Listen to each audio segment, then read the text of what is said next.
ಶರಣಾರ್ಥಿಗಳು. 12ನೇ ಶತಮಾನದ ಶಿವಶರಣರ ಕಾಲವು ಅತ್ಯದ್ಭುತ ವಚನ ಕ್ರಾಂತಿ ಎಂದೇ ಈ ಭಾಗದಲ್ಲಿ ನಡೆದಿರ್ತಕ್ಕಂಥ ಶಿವಶರಣರ ಒಂದು ಹೋರಾಟವೆಂದೇ ಹೇಳಬಹುದು. ವಚನ ಸಾಹಿತ್ಯವು, ವಚನ ಅಂದರೆ ಭರವಸೆ, ಮಾತು ಕೊಡುವಂಥದ್ದು. ಆ ಸಾಹಿತ್ಯವನ್ನು ನುಡಿದಂತೆ ನಡೆದ ವಚನಗಳು, ಅನುಭವದ ವಚನಗಳು, ಅವೆಲ್ಲ ಜೀವನದುದ್ದಕ್ಕೂ, ಬದುಕಿನುದ್ದಕ್ಕೂ ಅನುಭವಿಸಿ ನಡೆದುಕೊಂಡು ಹೋಗುವಂಥ ಅನೇಕ ಶಿವಶರಣರು ಅಲ್ಲಿ ಅನುಭವ ಮಂಟಪದಲ್ಲಿ ಸರ್ವ ಸಮಾನತೆಯನ್ನು ತೋರುವುದರ ಮೂಲಕ, ಸರ್ವರೂ ಸಮಾನತೆಯಂತ ತೋರಿಸುವುದರ ಮೂಲಕ ಅನುಭವ ಮಂಟಪದಲ್ಲಿ ತಮ್ಮ ಅನುಭವಗಳನ್ನು ಹಂಚಿಕೊಳ್ಳುವಂತಹ ಸಂದರ್ಭ ಈಗಿನ ವಿಧಾನ ಪರಿಷತ್ತಿನಲ್ಲಿದೆ ಅಂತ ಹೇಳ್ಬೋದು. ಅನುಭವ ಮಂಟಪ ನಮಗೆಲ್ಲರಿಗೂ ಒಂದು ಮಾದರಿಯಾಗಿದೆ. ಇವತ್ತು ಪ್ರಜಾಪ್ರಭುತ್ವ ಆಡಳಿತಕ್ಕೆ ಒಂದು ದಾರಿಯಾಗಿದೆ, ಮಾರ್ಗದರ್ಶನವಾಗಿದೆ ಎಂದು ಹೇಳಿದರೆ ತಪ್ಪಾಗದು. ನಾವು ಶಿವಶರಣರ ನಡೆ ನುಡಿಗಳನ್ನು ನಮ್ಮ ಮನೆಯಲ್ಲಿ ಮತ್ತು ನಮ್ಮ ಮನದಲ್ಲಿ ಹಂಚಿಕೊಳ್ಳುವ ಪ್ರಯತ್ನದಿಂದ ನಾವು ನಮ್ಮ ಮನೆಯಲ್ಲಿ ವಚನಾಮೃತ ಎನ್ನುವ ಕಾರ್ಯಕ್ರಮ ಮಾಡೋದ್ರ ಮೂಲಕ ವಾರಕ್ಕೆ ಒಂದು ಬಾರಿ 2 ವಚನಗಳನ್ನು, ಆ ವಚನಗಳ ವಿಶ್ಲೇಷಣೆ ಕೊಡೋದ್ರ ಮೂಲಕ ಮತ್ತು ಗಾಯನವನ್ನು ಮಾಡೋದ್ರ ಮೂಲಕ ಕಾರ್ಯಕ್ರಮವನ್ನು ನಡೆಸಿಕೊಂಡು ಬರ್ತಾ ಇದ್ದೇವೆ. ಆಸಕ್ತಿಯುಳ್ಳ ತಾವೆಲ್ಲರೂ ದಯವಿಟ್ಟು ಕೇಳಿ, ಆನಂದಿಸಿ, ಆನಂದ ಪಡುತ್ತಾ ನಮಗೆ ಮಾರ್ಗದರ್ಶನವನ್ನು ಕೂಡ ಮಾಡ್ತೀರಿ ಅನ್ನುವಂಥ ನಂಬಿಕೆಯಿಂದ ಈ ಕಾರ್ಯಕ್ರಮ ನಾವೆಲ್ಲರೂ ಮಾಡ್ತಾ ಇದ್ದೇವೆ. ಈ ಒಂದು ಕಾರ್ಯಕ್ರಮ, ಮುಂದಿನ ಕಾರ್ಯಕ್ರಮವನ್ನು ನಡೆಸಲು, ವಚನವನ್ನು, ಅದರ ಸಾರಾಂಶವನ್ನು ಹೇಳಲು ಶ್ರೀಮತಿ ಉಮಾಶ್ರೀ ಮಾಲಿಪಟ್ಟಿಲ್ ಅವರು ನಡೆಸಿಕೊಡ್ಬೇಕಂತೇಳಿ ಕೇಳ್ಕೊಳ್ತಾ ಇದ್ದೇನೆ. ಎಲ್ಲರಿಗೂ ಶರಣಾರ್ಥಿ. 12ನೇ ಶತಮಾನದಲ್ಲಿ ಬಸವಣ್ಣನವರು ರಚಿಸಿದಂತಹ ಸಾವಿರಾರು ವಚನಗಳಲ್ಲಿ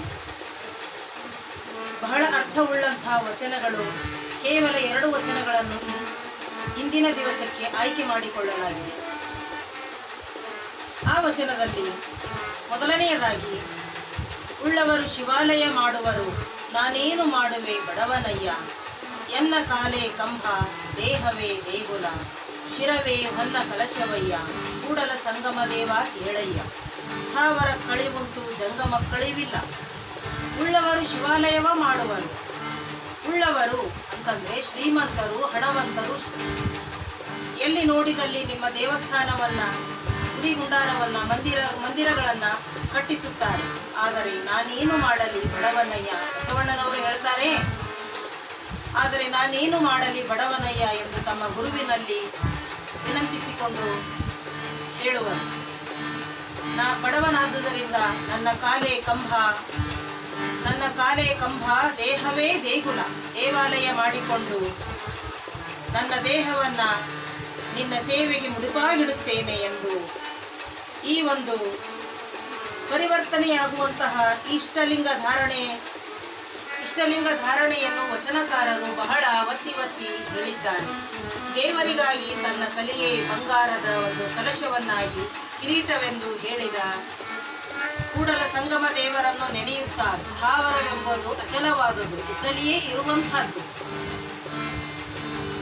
ಬದಲಿಸಲಿಕ್ಕಾಗದು, ಜಂಗಮವೆಂಬುದು ಅಳಿಸಲಿಕ್ಕಾಗದು ಎನ್ನುವಂತಹದ್ದು ಈ ಒಂದು ವಚನದ ತಾತ್ಪರ್ಯವಾಗಿದೆ ಅನ್ನುವ ಒಂದು ವಚನದ ಅರ್ಥ ಬಸವಣ್ಣನವರು ಈ ವಚನದಲ್ಲಿ ಈ ರೀತಿ ಅಡಕವಿಟ್ಟಿದ್ದಾರೆ. ಈಗ ಕೇಳಿ ಈ ವಚನದ ಗಾಯನ. ಹಾಡಲಿದ್ದಾರೆ ಶ್ರೀ CS ಮಾಲಿಪಟ್ಟಿಲ್ ಅವರು.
ಶಿವಶರಣರ ವಚನಗಳ ಸಿದ್ಧಾಂತವನ್ನು ಅನುಸರಿಸಿಕೊಂಡು ಹೋದರೆ ಜೀವನ ಪಾವನವಾಗುವುದು. ಅದರಲ್ಲೂ ಅಣ್ಣ ಬಸವಣ್ಣನವರು ಒಂದು ವಚನದಲ್ಲಿ ಇಡೀ ಬದುಕಿನ ಸೂತ್ರವೇ ಅಡಗಿದೆ ಎಂದರೆ ತಪ್ಪಾಗಲಾರದು. ಆ ವಚನ ಇಂತಿದೆ: ಕಳಬೇಡ, ಕೊಲಬೇಡ, ಹುಸಿಯ ನುಡಿಯಲು ಬೇಡ, ಮುನಿಯಬೇಡ, ಅನ್ಯರಿಗೆ ಅಸಹ್ಯ ಪಡಬೇಡ, ತನ್ನ ಬಣ್ಣಿಸಬೇಡ, ಇದಿರು ಹಳಿಯಲು ಬೇಡ. ಇದೇ ಅಂತರಂಗ ಶುದ್ಧಿ, ಇದೇ ಬಹಿರಂಗ ಶುದ್ಧಿ, ಇದೇ ನಮ್ಮ ಕೂಡಲ ಸಂಗಮ ದೇವರೊಲಿಸುವ ಪರಿ. ಕಳಬೇಡ, ಕೊಲಬೇಡ, ಜೀವನದಲ್ಲಿ ಕಳುವು ಮಾಡುವುದು ಬೇಡ. ಸುಳ್ಳು ಹೇಳದಿರು, ಸುಳ್ಳು ಹೇಳಬಾರದು, ಕೊಲೆ ಮಾಡಬಾರದು, ಇನ್ನೊಬ್ಬರನ್ನ ಕಂಡು ಅಸಹ್ಯ ಪಡಬಾರದು, ಹೊಟ್ಟೆ ಕಿಚ್ಚು ಪಡಬಾರದು.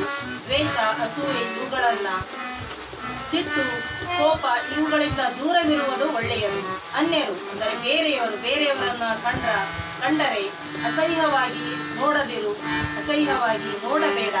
ಎಲ್ಲರನ್ನು ಸಮಾನತೆಯಿಂದ ಪ್ರೀತಿಯಿಂದ ಕಾಣುವಂತೆ ಇರು.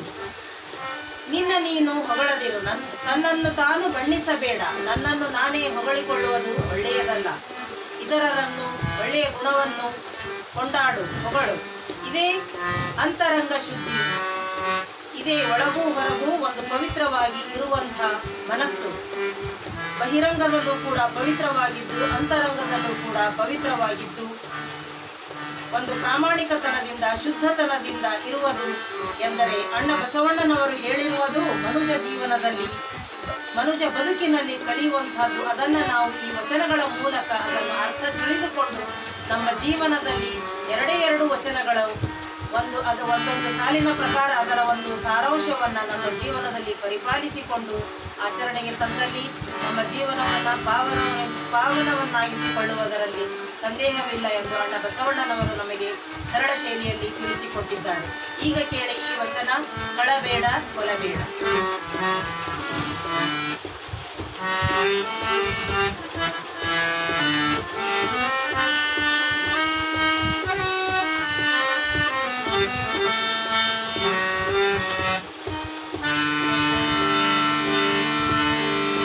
ಕಳಬೇಡ,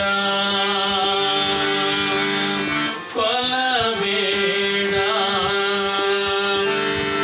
ಹುಸಿಯ ನುಡಿಯಲು ಬೇಡ.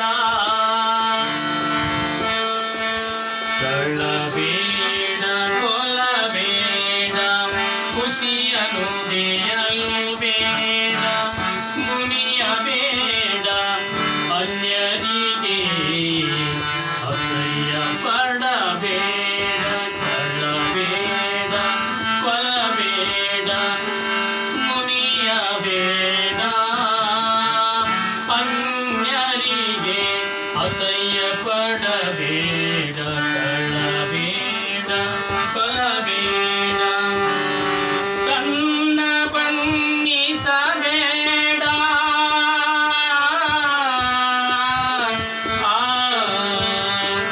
ತನ್ನ ಬಣ್ಣಿಸಬೇಡ, ಇದಿರಳಿಯಲು ಬೇಡ.